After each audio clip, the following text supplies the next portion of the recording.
What's happening, everybody, and welcome back to the Chaplaincy on the Go podcast. I'm your host, Josh Zorhoff. I am a teaching pastor and counselor in the West Michigan area, and this podcast is brought to you by the Fearless family of churches. We continue on today with our conversation on loss and grief. We're working through different stories of individuals who have encountered different types of losses. If you remember from our conversation with Deb Brink, grief is universal, but it's also unique. And today we have an opportunity to talk with a man who has gone through a profound journey of loss. My friend, Terry Jelsema, has agreed to share his story and his experience with suicidal loss. Years ago, Terry lost his wife to her battle with depression. It was a challenging time for Terry and his family, and now almost 5 years later, he is sharing with us what he's learned over the course of those years as he's experienced the seasons of loss and grief and learning how to take a step forward from it. Terry is the author of a book called One Breath, One Step, Repeat: One Man's Journey Through Grief. Terry is going to share some of what he's learned and some of what he shares in the book, but he's also going to share where he is now and how he's processed through those parts of grief and what has come from it. I'm excited to have you hear from Terry what has happened and what he has worked through. And maybe this will be helpful for you as you navigate a season of loss or grief, either now or in the future. So let's get right into it.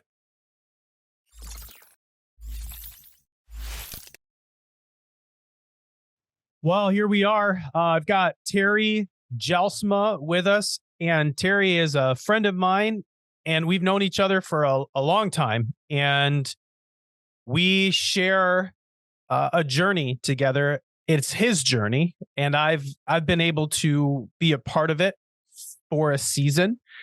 And Terry, you're going to tell us a little bit about that journey. But before you start, why don't you just tell us a little bit about you and your family and help everybody get to know you a little bit. Thanks, Josh. I agree. And I appreciate our friendship over the years. And I appreciate your work in my family. How's that? And blessing in my family. So my name is Terry Jelsema. First and foremost, I'm a father. Number two, I am a veterinarian. Number three, I am a cosplayer.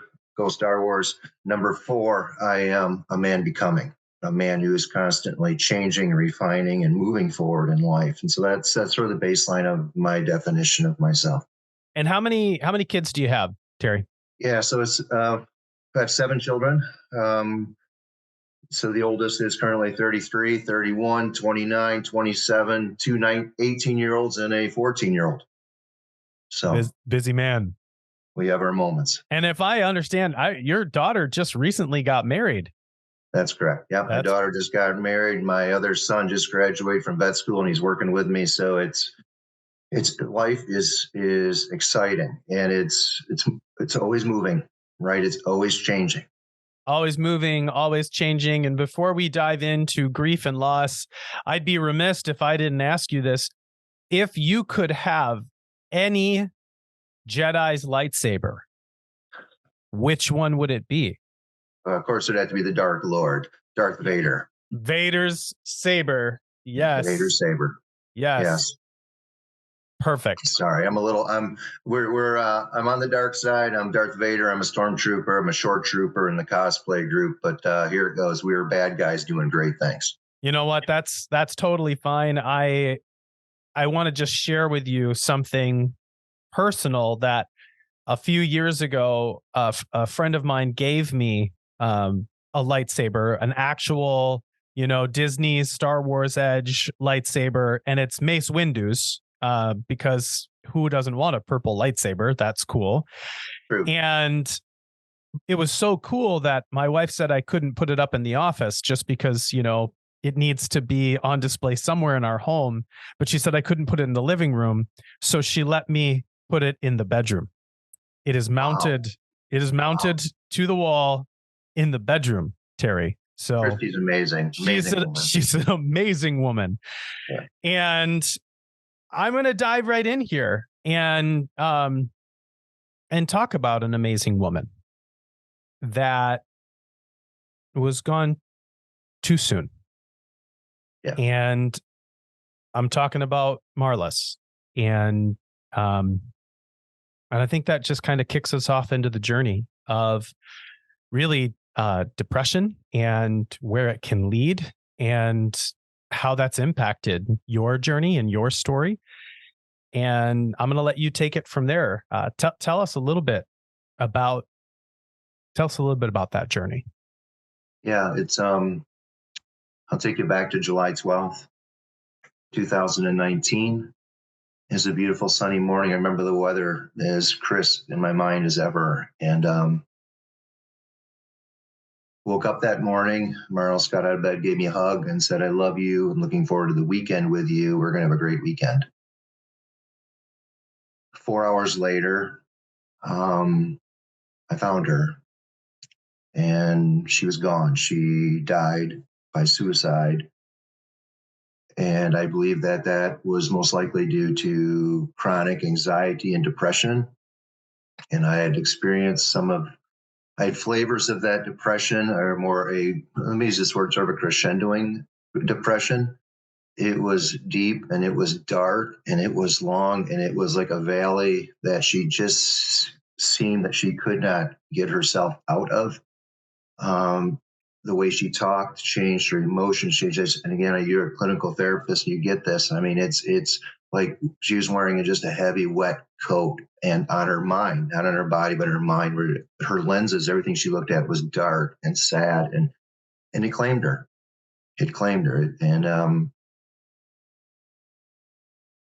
yeah, it was not. It was the beginning of a new journey for us. It was like God took a book and he closed it and said, "This book is now done," or "This chapter of this book is done. And I'm giving you a blank book and we're going to start fresh." And I really didn't want to have a new book to write. I did not want to have a new story, but the life I currently live is not the life that died that day. Mm. So. I remember talking to you on the phone after I found out. And, Terry, I've been doing the soul care work for a long time. And it's like someone had just cut the legs out from underneath me. And I didn't know what to say.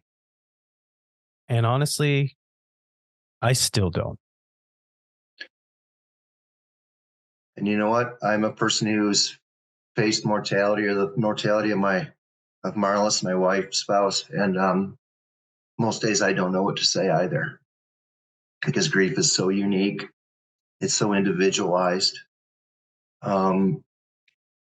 I go to counseling at Winning at Home. There's this shameless plug, okay? But they've been great to myself for the last decade. I was in counseling before Marlis even passed. And so I had a sort of natural on-ramp to my counselor and just a different conversation. But here goes. I don't have a PhD in grief. Okay. I don't have special studies. I just have a lived experience. And it is, grief is something that's the most convoluted, distorted, heavy, mind-altering type process I've ever gone through. And I sort of take pride in my logic and my ability to be logical, but in this situation, emotions take over your executive functions. Yeah. And you're all over the place. Yeah. And there's no reason, there's no rhyme or reason. It's just haphazard, but it tumbles you, it grinds you down. And I even use the word, and I don't want to be this too blunt, but at times I felt like I was eviscerated. Like, Yeah. Things that belong on the inside of me are not on the outside of me. Yeah. And again, I don't have control, the ability to reorganize, put things back together, Yeah. especially for that first year.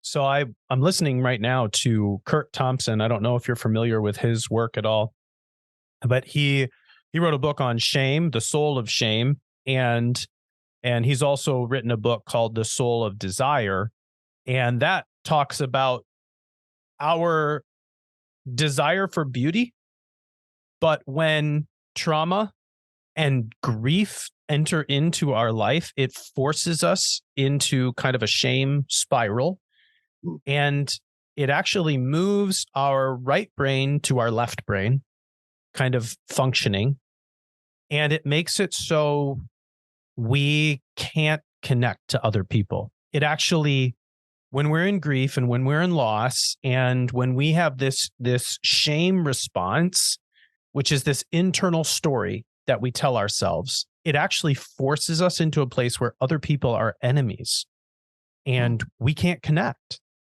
And it also drives us into isolation. And in your words, to feel like gutted, that everything is out of whack, nothing makes sense, and you just walk around saying, I got nothing. Amen. Yeah, exactly. Yeah, I mean, I just, like I said, the first year, I'll be blunt, there's things I can remember, but they're faint or they're very discreet, right? But it is so foggy. It is just a opaque, foggy mess, right? And I wish I could remember more, but I think it was my brain just shutting down, going, Terry, you don't want to remember all this, and we're going to protect you from yourself. I think you're right. I think the brain had to do that because you were operating on whatever you had, which it was enough. It was enough to get out of bed. It was enough to get the kids to school, because your kids are still in school, but some of your kids were really young. Yeah. And it was enough to just make it through the day. Yeah, it's like your computer going into safe mode. You have enough function just to see it function. That's sort of my brain. It went to default mode, where most of the, if again, or the other analogy I used was like a fuse box in the house. It can't handle all the juice. So God just flips most of those fuses off, and then over time, 6 months, 1 year, 1.5 years, he starts flipping them back on, and he's like, oh, now I got to deal with this. Oh, I got to deal with that. That metaphor worked for me because, again, again, being a logical mind, but no, so much of this, of what happened, I mean, and it was literally one moment you're here, and Yep. the next moment you are there. And again, Yes. I use the analogy too of, you're on a different planet, man. Suddenly you just get dropped and you're in a different planet, different gravity, different oxygen levels. I mean, you struggle to literally breathe. And so, not to be that descriptive about grief, but it has that feel, because Yes. grief is about the feels and the experience, right? I So, really appreciate that analogy. That, I feel like, Terry, that is a perfect analogy for traumatic grief. And you can't prepare for it. Even when you talk about going to another planet, when astronauts are going to go to the moon, or they're going to go out into space, they have years of rigorous training to adapt to a new environment. And you had less than 24 hours.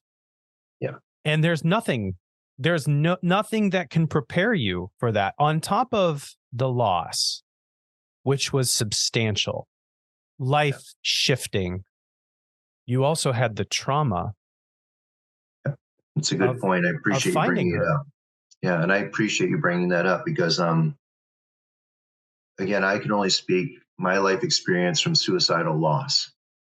And yes, I am the one who found her. I tried breathing life back into her, but it was too late. I held her before the ambulance came, right? And so most individuals who experience suicidal loss of a loved one or a child, there's not just the grief of the mortality, meaning a person has gone from life to death, but also the trauma. And so, again, I'm going to, just because we're here in this space, stay there just briefly, but if you have a counselor, you need to go to a counselor, because this isn't just basic grief work. This is trauma work and grief work concurrently. Yeah. There's that. And you know what I mean by that. I totally know what you mean. In fact, we have referenced this on this podcast pretty much every episode, and I think I'll continue to do so. The only way to heal from trauma and traumatic loss is in the context of safe, confessing community. Absolutely. If you don't have people who you can trust, and honestly, counselors are people you pay to be trustworthy. And that's okay. That is absolutely okay. In our world, best money I've ever spent. You get what you pay for. Yeah. People call you, at 3:00 in the morning when you've got a cow that's sick. They call you and they pay you because you're good at what you do. And a good therapist is the same way. Yeah. A good pastor, or I mean, you probably don't have to pay pastors, that but no. but I should say not all pastors are skilled in trauma and grief. That's not my world, but I completely agree, because here it is. I've had children who have, I'll just say it, who fired counselors and gone to the next because there's no one, wasn't a good fit, or they had their own trauma and their own perspective of life, and they haven't dealt with their own trauma, so they can't deal with my kids' trauma. You get the picture. Totally. And so, no, but to me, community is one of those bedrocks for healing. Okay, because again, I want to jump a little bit. Bear with me, my ADD popcorn brain, but here it goes. And I just lost it. There it went. That's how fast the popcorn goes. Community is everything. Yeah. You have to, whatever stage you are in grief. And initially for me, I had 3 men in my life and a counselor who I automatically defaulted to. I just literally, like you, I picked up the phone. I said, here it is. Where else is gone? And those 3 men and a counselor, more so the 3 men, they were so instrumental and pivotal and healing for me in that first 2 years. I'm still processing. I'm still at moments I call them up and I go, hey, do you remember this? Because I'm faint. It's coming back to me now. But you sat on the deck with me for like 3 hours in the 90-degree heat. And I wailed. I was ticked. I was resentful. I was protesting God. And you just sat there and you listened to all. It was like 3 hours, right? And he's like, yeah, I know. Hardly said a thing, but he just sat in that sacred space of my grief. He allowed me to do what I need to do. But it starts with a few special forces. You don't need an army of people, just 2 or 3 people. And then you go from there. But you agreed with you. You have to have the community, and it serves as the beginning of the baseline of the foundation of healing. Without it, I don't see how you heal. We are designed to be in community. Made that way, and grief and shame are isolating events in and of themselves. They force us basically to turn inward and keep away from people. And you actually need to have enough people that you trust in your life that can force goodness on you. Yeah. That's a good way of saying it. Mm-hmm. That, because you don't know what you need. That is also correct. And again, let's just be honest. How many times did people say, hey, do you need anything? And you're like, yeah, well, can we help? I don't know. Please don't ask me if I need anything, because that just causes me to say, now I have to think about what I need. And I'm just trying to get out of bed in the morning. Yeah. I don't have the cerebral horsepower to make decisions. And you say, well, you're a doctor, and 3 weeks later, I was making decisions, but I was living in a completely compartmentalized state as best I could until the grief hits you, and I'm taking a walk out to the back to cry. Right. But yeah, so if you desire to make food, make food. If you desire, as again, a close friend, as a confidant, one of the pillars in my life, you come over, I will make room for you, right? And but I don't have the executive function or the cerebral horsepower to do I want this? Do I want that? No. I'm just glad I'm out of my pajamas today. Yeah. I think when you talk about recalling moments from the past and the brain fog of that first few years, Mhm. for people listening, especially those who have gone through traumatic loss and or suicidal loss, which is its own form of trauma, it's normal to not remember events. And I'll share this maybe on a smaller level. My wife Christy went through a small T trauma, um, small T, so toxic stress, but it was a traumatic event. And for about a month, Terry, she couldn't remember where she put a pair of electric scissors. Mm. We searched everywhere. And at one point, she even insinuated that I put the scissors in a donation box and brought them to a place because we couldn't find them anywhere and we were getting rid of stuff. And I said, listen, I can remember this clearly. The scissors were not in the donation box. And after that month, another month went by and she was just mad because she couldn't remember where they were.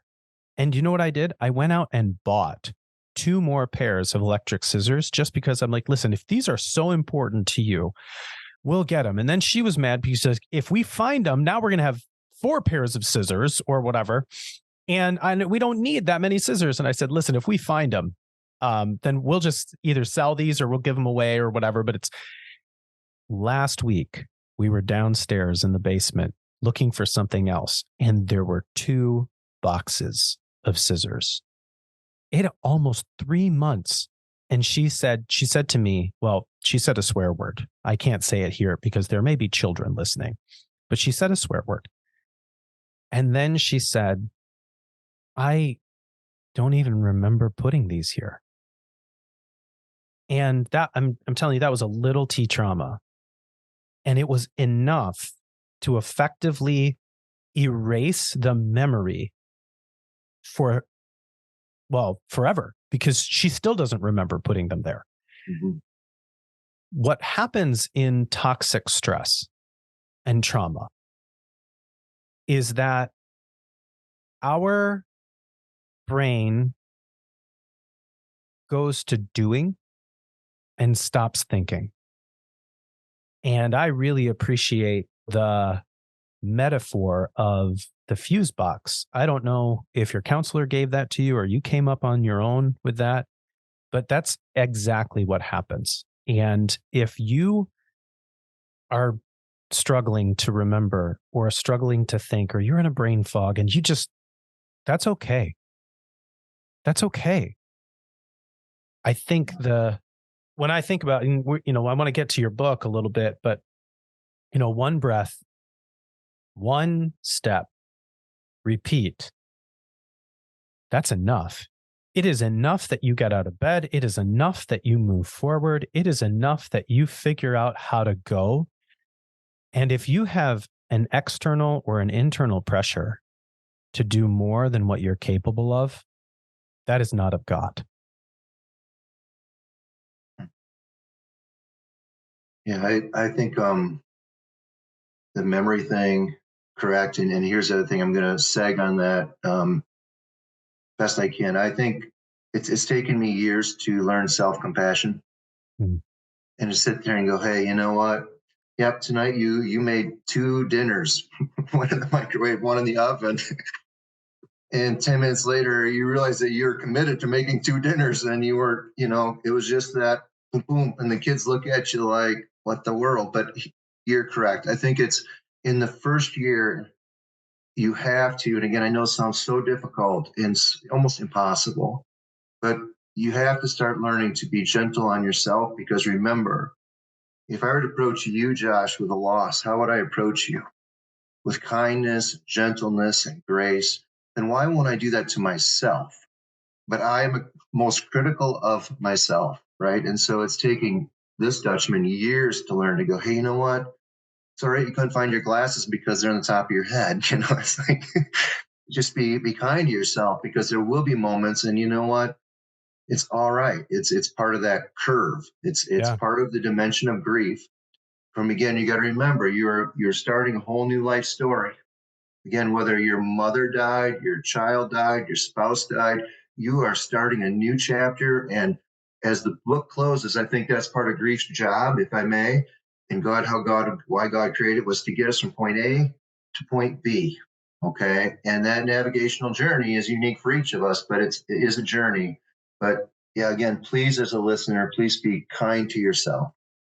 Let's riff on that for a bit, because I feel like this is when I meet with people who are in grief, they have no problem. Well, that's not true. It's easier for them to show compassion to others, but the self-compassion piece is a challenge. And I believe that is directly linked to shame, that is directly linked to the story that we tell ourselves. We all have an inner critic, every human being. In fact, research shows that the average human has 5,400 self-talk statements, plus or minus, every day. And 80% of them are critical and negative and repeat day after day. Right. And so we all have that inner critic. It's there. It is not of God. I believe that. The inner critic is a tool of the evil forces and the devil himself in the world to keep us from connecting to God and other people. Mm-hmm. Yeah, and yet, in traumatic loss, that shame is intensified, and then we tell ourselves a story. If you're willing to just go on a short journey with me here, Terry, what was one of those stories that you told yourself? That story that you told yourself, that negative statement. Yeah, so I'm not sure where to start on this, but let's start here. When Marlis died, obviously a part of me died. And people will say, well, you lost half your heart. And I would agree with that. I would agree with the fact that, hey, you know what? Your mind is all jumbled. But I would even go, this is my theology. I also believe at times your soul can have fracture lines. And I think my grief over this whole process brought me to that level, which then also, again, crescendoed in my head of the aspect of, well, what is your importance now? Because the would haves and the should haves and the could haves, they went into my cafeteria every day and ate my lunch in front of me. Okay. It's there. And so this self-critical part of, maybe I've done that, because again, I don't have answers, right? There's no answers. She was here, she was gone. And so only she knows what was in her mind. But I want resolution on that as a logical, I want resolution, but the would have, should have, could have. And then it even defaulted further to the point of, maybe you're not worthy of love. Maybe you don't belong. And the lowest point was a state of deflation for me, not depression, but I think again, you're the therapist. I think below depression is deflation, where it's like, I just lost my entire, I don't even know who I am anymore. Yep. And at that point in time, I wish I could remember, but for whatever reason, I was on Google and I found a Greek word called pistevo, I believe.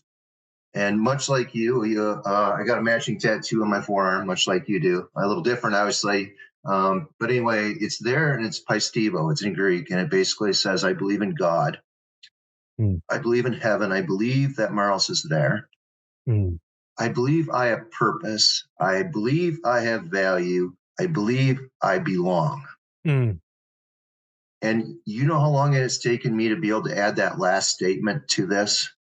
It's easy to share the first three, but to say, you know what, Terry doesn't belong, or Terry's implying he thinks he doesn't belong, is really that state of deflation. And so I put it on my forearm. So when I see it at work, it reminds me in a very concise, almost life mission statement. Yeah. You have value. You belong. You are important. You have worth. I have worth. And so I hope that answers your question, but that is It completely does. I was reading in Genesis a few weeks ago. It's a passage that I read a lot. In Genesis 3, which you and I are familiar with the story and account of creation. For those maybe not familiar and you're listening, Genesis is the origin story of the human existence. And the account of Genesis in 1 and 2 is that God is good and out of his love creates everything. And the pinnacle of his creation is human beings. And for the first 2 chapters, everything is right with the world. And then chapter 3 comes in, and all of a sudden, everything is not as it should be because of a singular lie that the devil himself tells to human beings. And that is, God essentially does not love you. And you can be like God and you don't need him. And in that moment, once they believe that lie, and it says, they knew they were naked and they were ashamed. They covered up and they hid. And there's this really beautiful and heartbreaking phrase. It says in Genesis that God comes into this garden that he's created in the cool of the day, and he calls out to the man and the woman because they're hiding. And he says, "Where are you?" And they won't come out because they know that they're naked. They know they have shame. They need to cover up. And when they finally come out, the man says, "We were hiding from you because we were naked. We were ashamed." And this is the heartbreaking statement. God says, "Who told you that? Who told you you needed to cover up? Who told you you needed to withdraw? Who told you that somehow because of what you did, you are not enough?"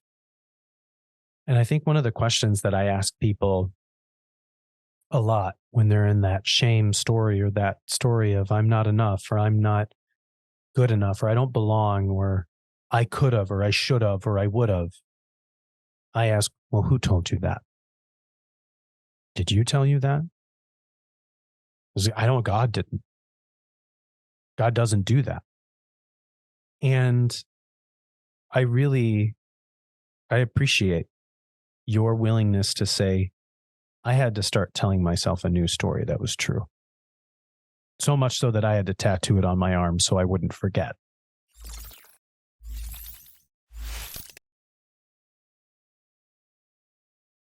Well, I'm deeply humbled by what Terry was willing to share with us and the vulnerability that he showed. One thing that stands out to me is that as Terry has shared with us what he has gone through, he was also willing to share how his loss and grief led him to a point of shame and telling a story about himself that wasn't true, and how important it was for him to anchor in the truth of who he is and remind himself of that as he continues on throughout his life. And I think that's a really important thing for us to land on. If you're going through a season of loss and grief, it's common to have a shame story or a negative story that you repeat in your head. And I like to tell my clients and people that I meet with, when you have a story like that, you want to confront it with truth and ask the question, is this kind? Is this true? Is this helpful? Terry needed to tattoo it on his arm. You may need to write it on a note card. But if you're in a season of navigating grief and you've got a shame story, first of all, I want to encourage you, listen to the next episode with Terry, because he's going to continue on to give us some helpful tips of how to navigate that. But also reach out to us at chaplaincy@fearlessfollower.org, or go to our website, fearlesschaplaincy.org. We would love to help connect with you, point you to resources, and maybe even get you into a place where you can start to heal through that season of grief or that shame story that you're experiencing. If you know someone who's been impacted by suicidal loss, just share this podcast with them. And if you'd like for us to come in potentially to your workplace or organization to talk about things like depression and suicide and some of the realities that seem a little more challenging in our daily lives, we would love to help. And you can find more information at our website. You can also reach out to us directly. Join us next time as Terry continues the conversation on suicidal loss and grief, and continue this conversation on how we navigate intense emotions in our lives. We'll see you next time.